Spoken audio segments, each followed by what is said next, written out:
Hoje, a gente vai mergulhar direto no coração do estudo Jornada Casa Viva, focando exatamente no encontro 4, sem enrolação, porque o material que temos em mãos é daqueles que transformam a nossa rotina. O foco aqui não é ficar apenas acumulando fatos teológicos ou conhecimento intelectual. A ideia é descobrir como dar aquele salto da teoria para a vivência ativa e prática de Deus no nosso dia a dia. E logo de cara, o material lança uma pergunta que faz a gente parar e refletir. Nós realmente conhecemos a Deus? Ou apenas ouvimos falar sobre Ele?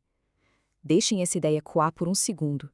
Existe uma diferença brutal, que muitas vezes a gente ignora, entre saber informações sobre alguém e, de fato, ter um relacionamento com essa pessoa. Exatamente essa distância entre ouvir falar e conhecer de verdade que a gente precisa preencher com urgência. Se vocês repararem bem na própria identidade visual desse material, com essas cores mais terrosas, tons quentes e esse caminho contínuo subindo a colina, vão perceber que isso ilustra perfeitamente a nossa proposta. Não estamos em um estudo acadêmico frio e distante. É um caminho super prático, pé no chão mesmo, desenhado para a gente conhecer a realidade, fazer os ajustes necessários e, por fim, viver tudo isso intensamente. Então, vamos ao nosso roteiro de hoje, que funciona como uma espécie de funil. A gente começa com o 1, conhecendo a Deus na prática. Depois passamos para o 2, a natureza da obediência. 3, mandamentos como proteção.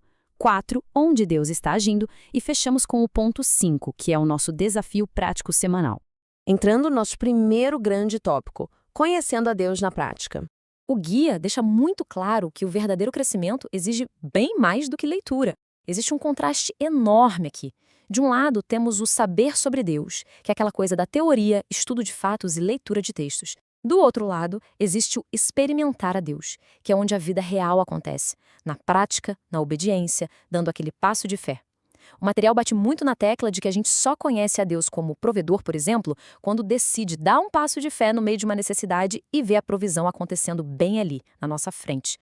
O argumento central é que os nomes de Deus na Bíblia sempre surgiram depois de uma experiência pessoal fortíssima. Pensem em Moisés. Ele só conheceu a Deus como Jeová Nissi, ou seja, o Senhor é a minha bandeira, depois de vivenciar a vitória prática contra os amalequitas. O mesmo vale para Abraão. Ele só passou a conhecer o Senhor como Jeová Jiré, o Deus que provê, depois de encarar o seu teste supremo de fé. Ou seja, o conhecimento autêntico sempre vem da experiência viva. Isso nos leva diretamente ao ponto 2, a natureza da obediência. Aqui, o estudo faz uma transição fantástica da mente para o coração, trazendo este versículo de João 14, 21. Aquele que tem os meus mandamentos e os guarda, esse é o que me ama. É uma mensagem muito libertadora. A obediência não é uma submissão forçada a um monte de regras rígidas. Na verdade, ela é a expressão externa e palpável de um amor verdadeiro. O diagnóstico que eles fazem aqui é profundo. A lógica é a seguinte: se a gente luta demais para obedecer, o problema central não é apenas a falta de disciplina. É, na essência, uma crise de confiança na própria natureza de Deus. Por isso que lembrar desses 3 pilares é tão vital. Deus é amor, o que significa que a vontade dele sempre vai ser a melhor para nós. Deus é onisciente, garantindo que a direção dele está certíssima. E Deus é onipotente, o que nos garante que ele mesmo vai nos dar a capacidade para fazer aquilo que nos pede. O que nos puxa de forma supernatural para a nossa terceira seção. Mandamentos como proteção e não restrição. Tem uma analogia aqui que muda completamente a forma de ver as regras divinas. Imagina a cena. No passo 1, temos alguém caminhando tranquilo por um campo, só que ele está cheio de minas escondidas. No passo 2, do nada a gente ouve a voz de um pai que conhece o terreno inteiro, gritando "não pise aí".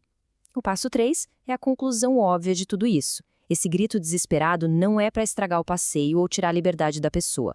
A ordem existe pura e simplesmente para salvar a vida dela. Trazendo para a prática, quando a gente olha para um mandamento como o de não adulterar, por exemplo, a gente entende que ele não é um estraga-prazeres. Muito pelo contrário. Ele existe para proteger as famílias, blindar contra a destruição emocional e garantir que as pessoas vivam o amor no nível mais elevado e seguro possível.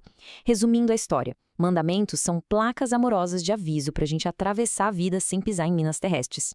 Chegamos então à nossa quarta seção, onde Deus está agindo. Esse é o momento em que a gente para de olhar só para dentro e começa a observar lá fora. A exortação é maravilhosa. Pare de tentar fazer coisas para Deus na sua própria força e observe onde Deus já está atraindo pessoas para si. É uma mudança de chave gigante. Em vez de criar dezenas de projetos exaustivos esperando a bênção divina, a instrução é dar uma pausa, olhar ao redor, lá no bairro, no trabalho ou na faculdade, e identificar onde o movimento divino já está rolando de forma silenciosa. Mas como a gente identifica isso no dia a dia? O texto nos dá uma lista bem clara do que só Deus pode fazer: atrair as pessoas para si mesmo, convencer do pecado e criar fome espiritual. Então, se de repente a gente percebe um colega fazendo perguntas sobre fé ou meio inquieto com questões espirituais, pode ter certeza, o texto garante que isso é um sinal claríssimo de que a obra de Deus já começou ali dentro. E, finalmente, a nossa quinta sessão, o desafio prático semanal. O estudo traz a palavra metanoia, que basicamente significa uma mudança de mente. E a aplicação prática exige que a gente faça uma avaliação muito honesta de áreas sensíveis, como finanças, relacionamentos e carreira. Onde que está batendo aquele medo de soltar o controle nas mãos de Deus? Reconhecer esse medo é literalmente o primeiro passo para alinhar nossa confiança e viver a mudança de verdade. Para apoiar esse processo, o guia sugere uma leitura ao longo de 5 dias. O dia 1 foca em experimentar Deus de fato. O dia 2 fala da prova da obediência. O dia 3 lembra que os mandamentos são sempre para o nosso bem.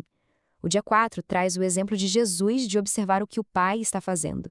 E o dia 5 fecha com chave de ouro, falando sobre o ajudador, o Espírito Santo.